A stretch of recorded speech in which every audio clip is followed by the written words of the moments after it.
हि धातव भवन्त्यभि भवन्त्यभि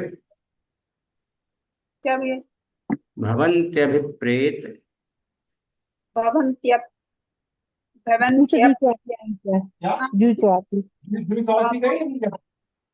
प्रणता हितेश। वंदना भैया जी। चलो, और कौन सुनाना चाहता है? सुनाए। भैया जी वंदना मैं सो रहा हूँ। बोलो। विमलनाथ भगवान की जय। याई रे नित्य नित्य क्षणिका दयो नया मिथ्यो नपेक्षा स्वपर पर प्रणाशिना ता एव तत्वं विमलस् ते मुने परस्परेक्षा स्वपरो विकारणा यथैकशः कारकमर्थ विसिद्धे शेषम सहाय कारकम तथैव सामान्य विशेष मार्तका नयास्तवेष्टा गुणमुख कल्पता परस्परेक्षान्वय वेगलिंगत प्रसिद्ध सामान्य विशेषोस्तव समग्रतास्ते स्वपरावभास्कम यथा प्रमाणम भुवि बुद्धि लक्षणम विशेष वाच्य से विशेषण वचो यतो विशेषम विनियत विनियम यते च यत् तयोश्च सामान मति प्रसज्यते विवेक्षिता विवेक्षितात स्यादिति तेन वर्जनम नयास्तव स्याद पद सत लक्षिता लाक्षिता रसोपविद्या इव लोक धात्वा भवन्त विप्रेत गुणाप्त यतस्ततो भवन्त मार्या प्रणता हितेषणा। विमलनाथ भगवान की जय। वंदना भैया जी। चलो, रश्मि जी बोले कौन सा बोलना है? वंदना भैया जी वासुपूज्य भगवान का सुना रहे हैं।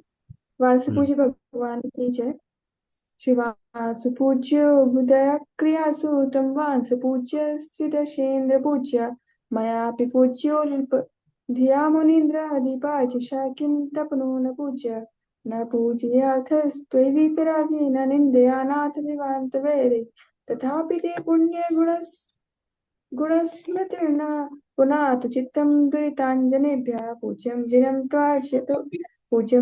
त्वार्चयतो जनस्य सावध्यलेषु बहु पुण्यराशौ दोषाय नालं कणिकांशस्य न दूषिका शीतशिवाम्बुराशौ यद्वस्तुवायं गुणदोषसूतेर्निमित्तमभ्यन्तरमूलहेतु अध्यात्मवृत्तस्य तदङ्गभूतमभ्यन्तरं केवलमप्यलं ते बाह्ये तपोपाधिसमकृतेयं कार्येषु ते द्रव्यगता स्वभावा नैवान्यथा मोक्षविदिश्च पुंसा तेनाभिबन्धस्त्वमृषिर्बुधानाम् इति श्री वासुपूजनेन्द्राय नमो नमः। वंदना।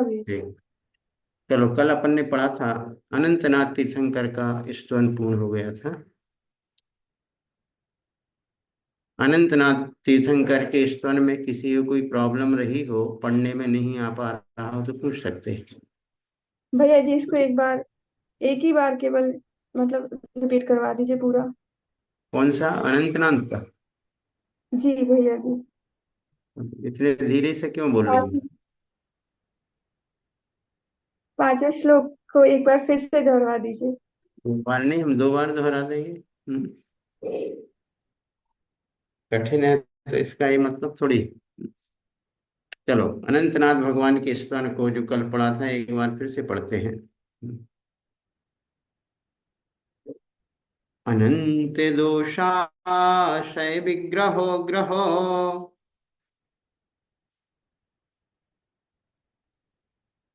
विषंवान्मोहमहश्चिरं हृदि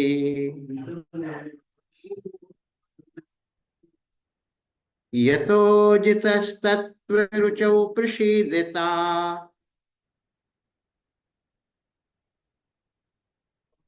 त्वया ततोर्भूर्भगवानन्त्यजेत्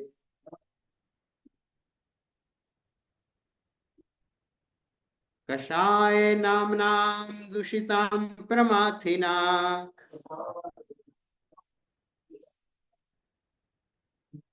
मशेषयन्नाम भवानि शेषवित् विशोषणं मन्मथं दुर्मदामयम् विशोषणं मन्मथ दुर्मदामयम्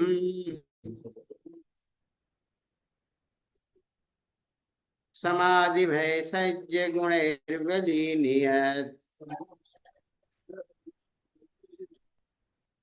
समाधिभय सज्ज गुणैर्वलीनियत् परिश्रमा भय बीच मालिनी त्वया स्वतृष्णा सरिदार्य शोषिता असंग घर्मार्क गवस्ति तेजसा परम ततो निर्वृतिधाम तावकम् सुहृत् त्वयि श्री सुभगत्वमश्नुते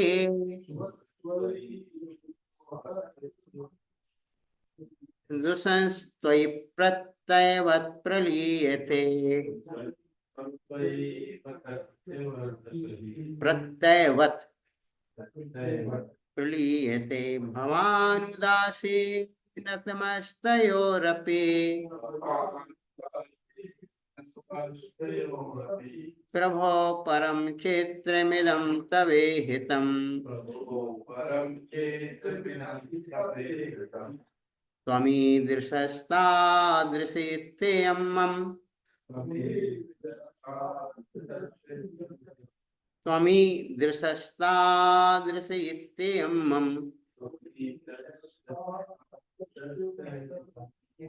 प्रलापिलेशोऽल्पमतेर्महामुने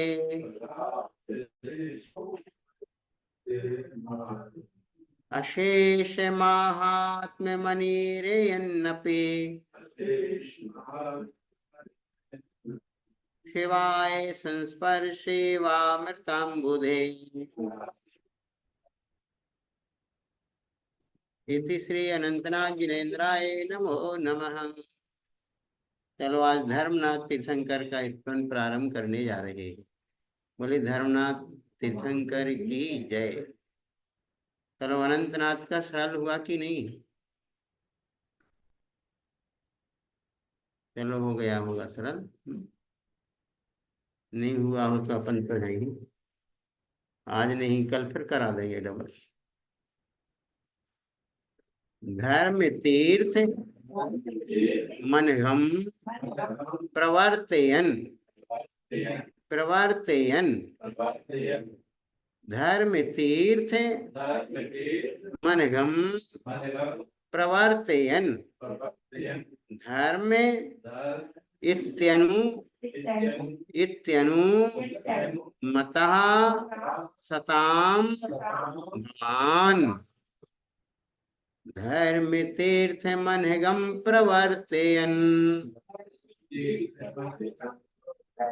सभी लोग ध्यान से पढ़ें, जो लोग पहले पढ़ भी चुके हैं स्वयं स्तोत्र, लेकिन अब बहुत दिनों से नहीं पढ़ा है तो लोगों को विस्मरण होने लगा है।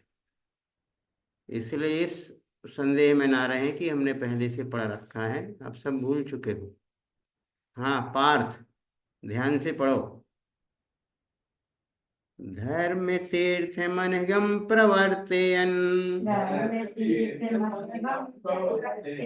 धर्म इत्यनुमतः सतां भवान कर्म कक्ष मद हत्तपोग्निभिः कर्म कक्ष मद हत्तपोग्निभिः शर्म शाश्वते मवाप शंकरा।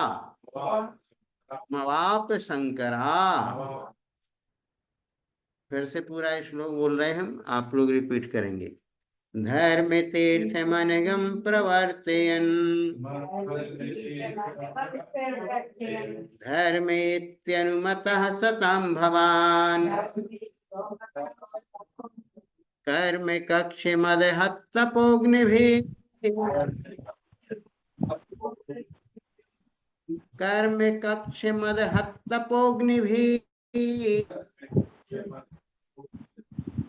हत है और फिर तपो है, तपोग्निभि। पहले हत बोलो फिर तपोग्निभि, अग्नि नहीं बोलना है, तपोग्नि आ साइलेंट है, तपोग्निभि। अग्नि भी लिखा है, तपोग्निभि। कर्म कक्ष मद हत्तपोग्निभि शर्म शाश्वत माप शंकरा।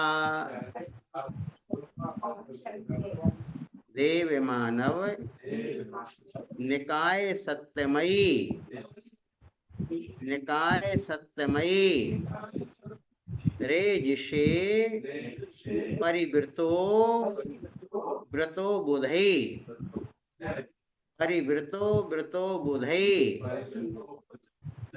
तारिका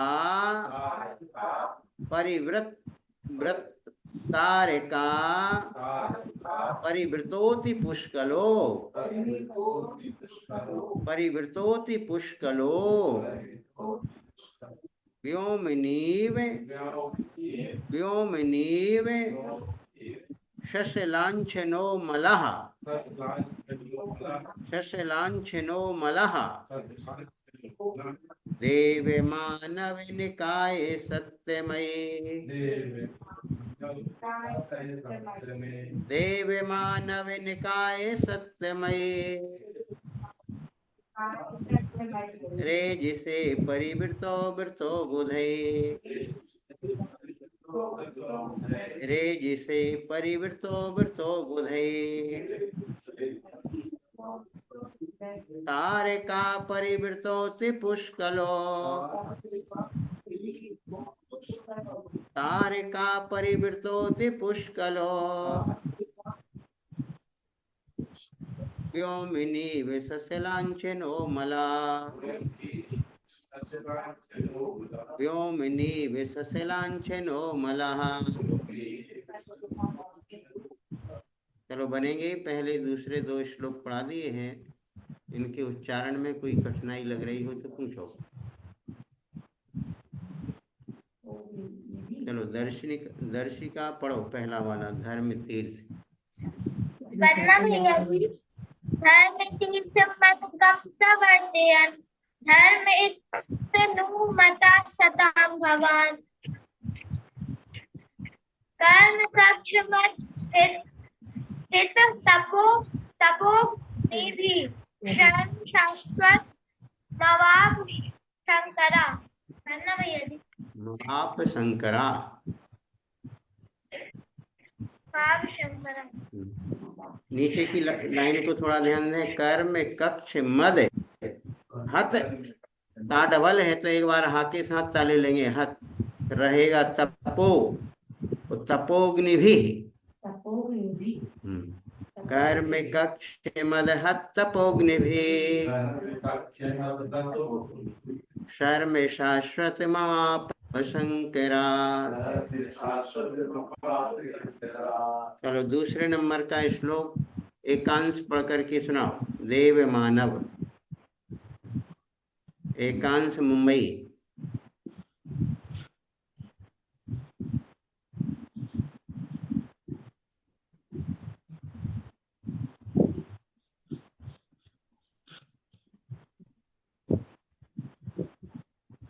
हाँ, एकांश मुंबई से देव मानव निकाय वाला बोलो।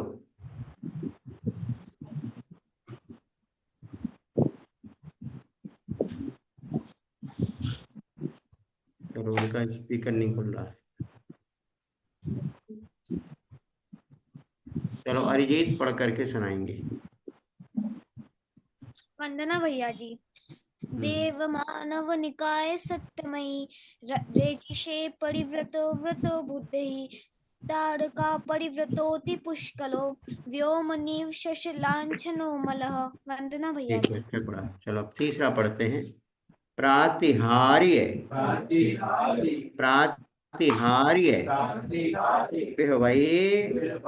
बिहवै परिष्कृतो परिष्कृतो देहतोपि विरतो भवान भूते मोक्ष मार्गे मशिसन नरा मरान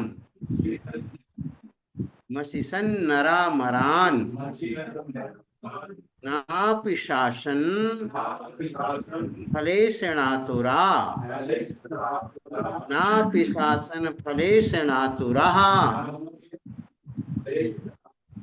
प्रातिहार्य विहवै परिष्कृतो देहतोऽपि विरतो भवान् मोक्ष मार्गमसि सन्नरामरा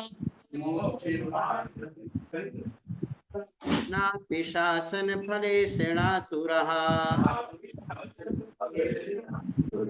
एक बार फिर से तीसरा श्लोक पढ़ाते हैं। प्रातिहार्य विहवै परिष्कृतो देहतोऽपि विरतो भवान् मोक्ष मार्गमसि सन्नरामरा नापि शासन फलेषणातुरः। चलो पढ़ लीजिएगा तीसरा एक साथ मिलकर के। भैया जी वंदना। भैया जी इसमें जो भी स्तुति की गई है भगवानों की, तो वो तो सभी भगवानों के लिए कॉमन है। मतलब 24 भगवानों में इस तरह के गुण है, तो उसे किसी एक भगवान विशेष के लिए ऐसा किस तरह कहा जा सकता है? हाँ, क्या रश्मि जी क्या बोल रही, बोलो। जैसे जो भी स्तुति की गई है, इनके जो अर्थ है, मतलब प्रातिहार्य है या सब, तो ये तो सभी सभी 24 तीर्थंकरों के साथ में है, तो किसी एक भगवान के लिए ही इस स्तुति को कहा जा रहा है। हाँ, तो जब इसका अर्थ अपन ने उस समय बताया था तो बता दिया था उसका अर्थ, क्योंकि सभी तीर्थंकरों के प्रातिहार्य एक से ही होते हैं, लेकिन यहाँ पर समंतभद्राचार्य जी ने 24 तीर्थंकरों की स्तुति को अलग अलग प्रकार का आलम्बन का विषय बनाया। धर्मनाथ तीर्थंकर को उन्होंने कि प्रातिहार्य रूपी वैभव से वो सुसंस्कृत रहे, देह तो भी विरतो, वह शरीर से भी विरक्त हो गए थे, अर्थात उनके समोसरण में एक बाहर का वैभव सब कुछ दिखाई दे रहा था, लेकिन वो उस वैभव से प्रभावित ना होकर के अपने शरीर से भी विरक्त रहे, ये यहाँ पर बताया जा रहा है।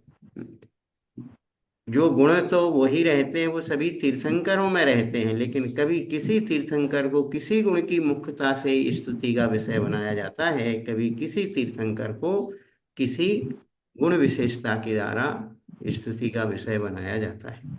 जैसे आप देखते हैं कि सभी के घर में भोजन बनाने की सामग्री सामान्यता वही रहती है ना, आटा दाल चावल सब्जी सभी के यहाँ पर वही है, और आपके यहाँ पर वही रोज रहता है। लेकिन जब कोई विशेष अतिथि आता है तो आप ही उसी के अनेक प्रकार की क्या डिश बना करके तैयार कर देते हैं, जिसके पास जैसे योग्यता रहती उस योग्यता के आधार पर वैसी डिश तैयार हो जाती है। वैसे ही आचार्य समंतभद्र स्वामी जी ने, जैसे मानतुंग आचार्य ने अष्ट प्रातिहार्य के माध्यम से आदिनाथ भगवान का स्तुति किया, कुमुद चंद्र आचार्य ने कल्याण मंदिर स्तोत्र में वही चीज बताई, यहाँ पर समंतभद्र आचार्य भी वही चीज बतला रहे हैं, लेकिन उनकी शैली, उनके कहने का तरीका अपने आप में बड़ा अभूतपूर्व हुआ करता है, इसलिए उसमें विशेषता ही रहती है। चलो अब इसके आगे के चौथा पांचवा कल पढ़ा जाएगा, आज इतने 3 ही रखे हैं अपन ने, अब तत्वार सूत्र लेते हैं। या जी वंदना एक बार तीसरा फिर से पढ़ा दीजिए। चलो कल पढ़ा देंगे हैं, ये ठीक है। क्योंकि तत्वार सूत्र को समय देना है। ठीक है।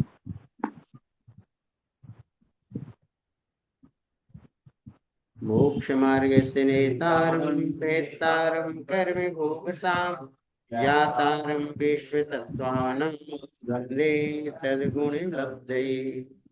द्वादशांग निर्माणी माता ये तत्वार्थ सूत्र का 9वां अध्याय समापन की ओर है।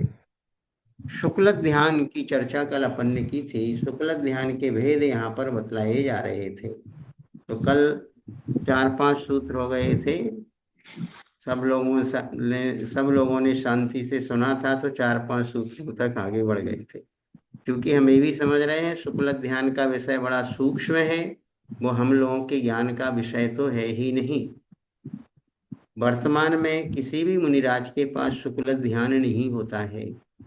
शुक्ल ध्यान जिसके पास होता है वो नियम से मोक्षगामी जीव हुआ करते हैं।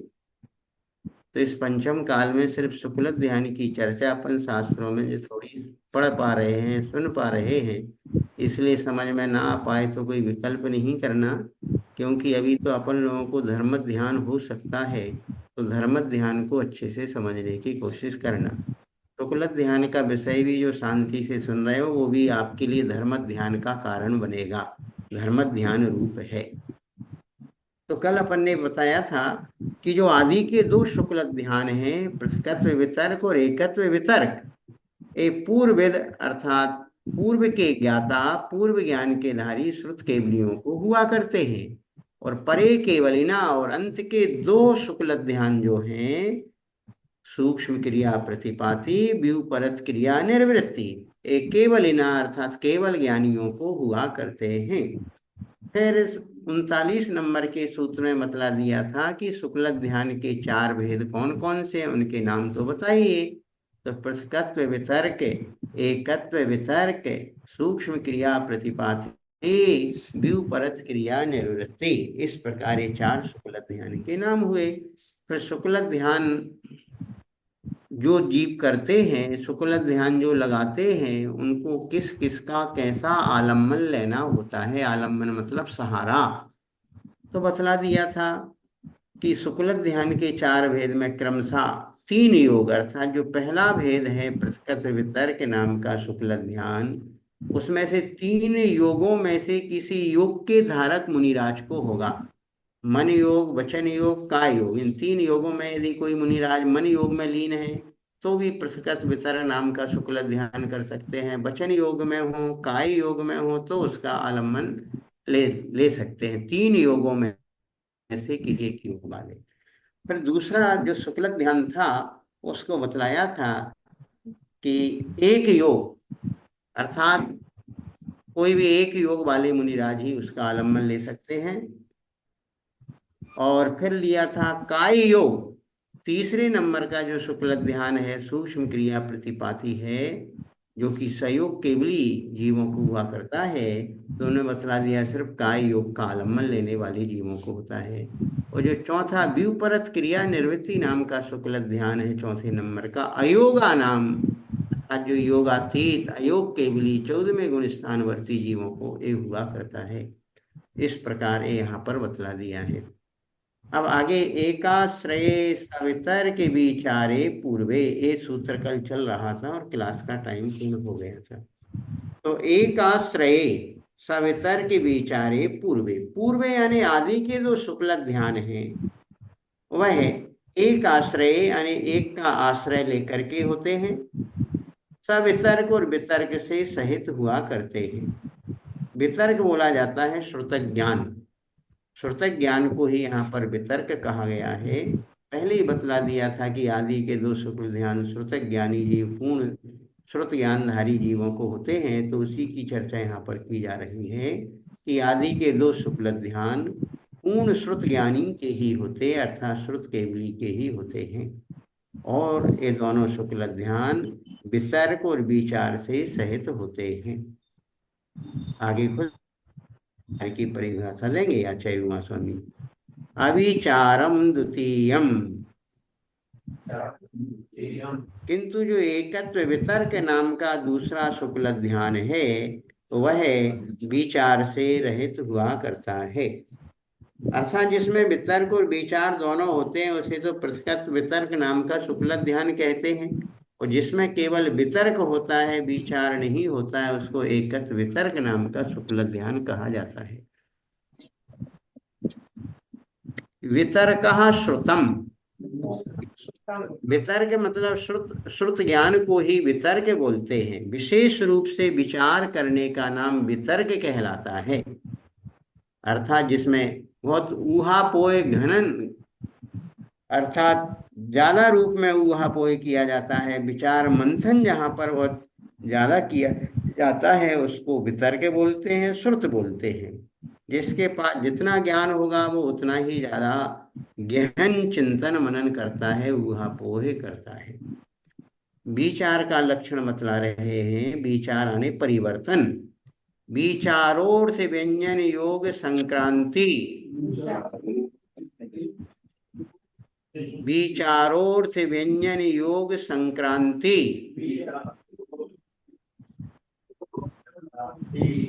अब वितर्क का अर्थ श्रुत बतला दिया, विचार का अर्थ संक्रांति यानी परिवर्तन। मतलब अर्थ व्यंजन और योगों का जो संक्रांति अर्थात पलटना है, अर्थात कभी अर्थ एक अर्थ से दूसरे अर्थ पर जाना, एक व्यंजन से दूसरे व्यंजन पर जाना, एक योग से दूसरे व्यंजन पर जाना, इसका नाम कहलाता है विचार। तो यहाँ पर बतलाया सूत्र नंबर 44 में कि वह संक्रांति का अर्थ होता है परिवर्तन। उस परिवर्तन को ही यहाँ पर विचार कहा जा रहा है।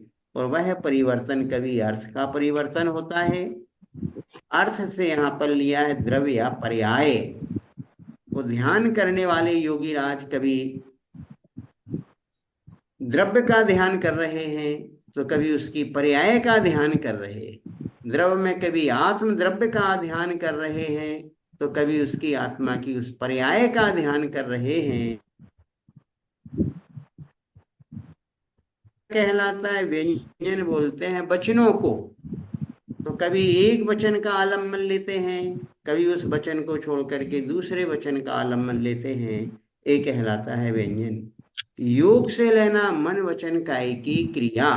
तो इस प्रकार तीनों के परिवर्तन को यहाँ पर विचार शब्द से कहा गया है। इस प्रकार शुक्ल ध्यान की चर्चा करने के बाद अब निर्जरा तत्व की चर्चा की जा रही है। काम की बात है। काम की बात यह है कि आज अपन अध्याय भी पूरा करने वाले हैं। 9वां अध्याय आज पूरा हो जाएगा और कल अपन 10वां अध्याय की शुरुआत करेंगे। तो ये सूत्र नंबर 45 में पात्रों की अपेक्षा निर्जरा के स्वामी बतला रहे हैं कि किन किन जीवों को कर्मों की निर्जरा कितनी कितनी होती है और कहाँ से निर्जरा प्रारंभ होती है। सम्यक, हाँ, सूत्र 45 पढ़ेंगे। सम्यक दृष्टि श्रावक वीरतानंत वियोजक दर्शन मोह क्षपकोपशम कोप शांत मोह क्षपक क्षीण मोह जिनाः क्रमशो संख्ये गुण निर्जराः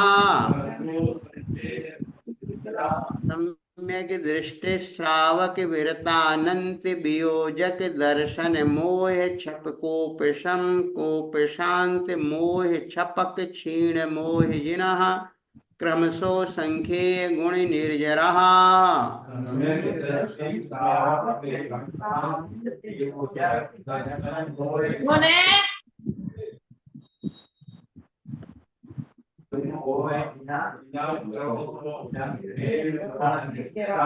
देखो एक बार हम फिर से बोल रहे। सूत्र बड़ा है, लंबे शब्द हैं, उसको तोड़ तोड़ करके फिर एक बार बता रहे।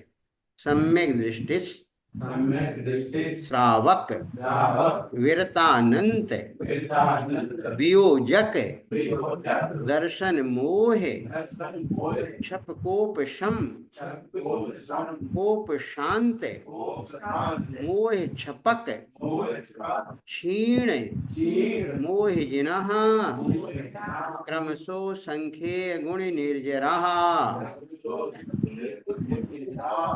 चलो सभी को बन जाएगा, सूत्र पढ़ने में आ जाएगा। सभी को नहीं आ पा रहा हो तो पूछ लीजिए कहाँ पर कठिन लग रहा। क्रमशः अर्थात क्रम के अनुसार असंख्य गुण निर्जराः निर्जरा ने असंख्यात गुणी कर्मों की निर्जरा होती है।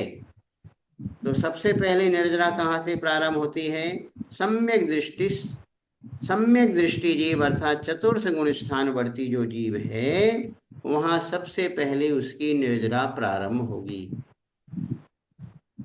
उसके पहले मिथ्या दृष्टि जीव है, उसके पास कर्म की निर्जरा नहीं हो रही है। जो सकाम निर्जरा होती है, जो मोक्ष मार्ग में उपयोगी निर्जरा होती है, वह निर्जरा चतुर्थ गुण स्थान से प्रारंभ होती है।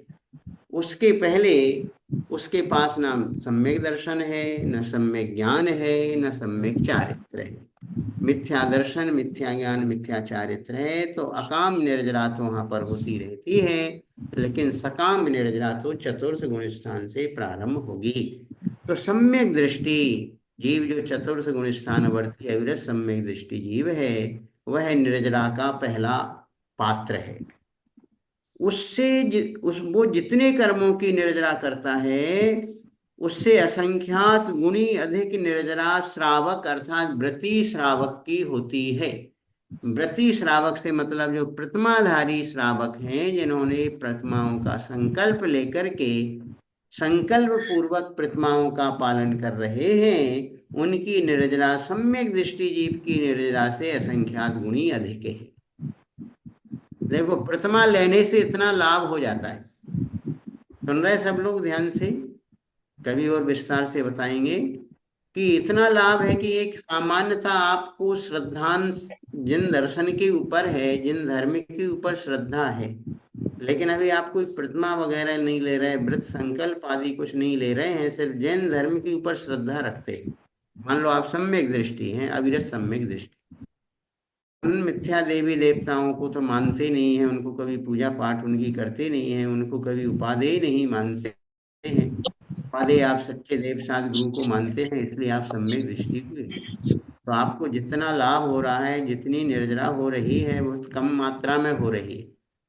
और यदि आपने प्रतिमा का संकल्प ले लिया, व्रती जीवन जीने लगे, भले आप घर में रह रहे हो, 2 बार भोजन कर रहे हो, बाल बच्चों का पालन पोषण कर रहे हो, लेकिन अपनी प्रतिमाओं का जो स्वरूप बतलाया है, 5 अणुव्रत, 3 गुणव्रत, शिक्षा व्रतों का पालन सही रीति से कर रहे हो, तो आपकी असंख्यात गुणी निर्जरा होगी। उससे अधिक सम्यक दृष्टि जीव को हमेशा निर्जरा नहीं होती है, सम्यक दर्शन के प्राप्त होने के समय ही निर्जरा होती है, लेकिन जो व्रती श्रावक है उसको प्रति समय असंख्यात गुणी निर्जरा अधिक है। क्यों है? क्योंकि इसने 5 पापों का संकल्प पूर्वक एक देश त्याग कर दिया है। जिसने मान ले रात्रि भोजन करने का त्याग कर दिया थोड़ी देर के लिए, तो उसने संकल्प पूर्वक नियम ले लिया कि मैं रात्रि में 4 प्रकार के आहार का त्याग करता हूं। देखिए, रात्रि भोजन त्याग में 4 प्रकार के आहार आते, वही त्याग पूर्ण रात्रि भोजन त्याग कहलाता है। सब लोग ध्यान से सुनो, मतलब पानी का भी त्याग। तो इसलिए अभी रात्रि भोजन त्यागी बहुत कम है अपनी क्लास में। कम है से मतलब हाँ होंगे, हमें मना नहीं कर रहे कि कुछ तो होंगे जो लोग शाम के बाद रात्रि में पानी भी नहीं लेते हैं। आप कुछ कहेंगे हम पानी नहीं लेते, हम तो सिर्फ दूध पी लेते हैं, पानी का तो त्याग है। तो भैया दूध पानी पे सारी चीजों का त्याग ही रात्रि भोजन त्याग में है, फिर दवाई वगैरह कुछ नहीं। इतना संकल्प तो रखो। और अपन ने मनुष्य जीवन पाया है, जैन कुल में पैदा हुए हो, तो इतना संकल्प तो होना ही चाहिए। बच्चों से नहीं बोल रहे अभी ना, बच्चे तो जल्दी तैयार हो जाएंगे और मम्मी को परेशान करेंगे हैं। हाँ, तो बच्चों को तो बच्चे छोटे बच्चे कहलाते हैं, उनको दूध पानी वगैरह की तो छूट होती है, लेकिन कम से कम बड़े लोगों को तो रात्रि में 4 प्रकार के आहार के त्याग का संकल्प करना चाहिए। कभी 10 लक्षण पर्व आने वाले हैं, बिल्कुल 7-8 तारीख से परराज पर्युषण पर्व प्रारंभ हो रहे हैं।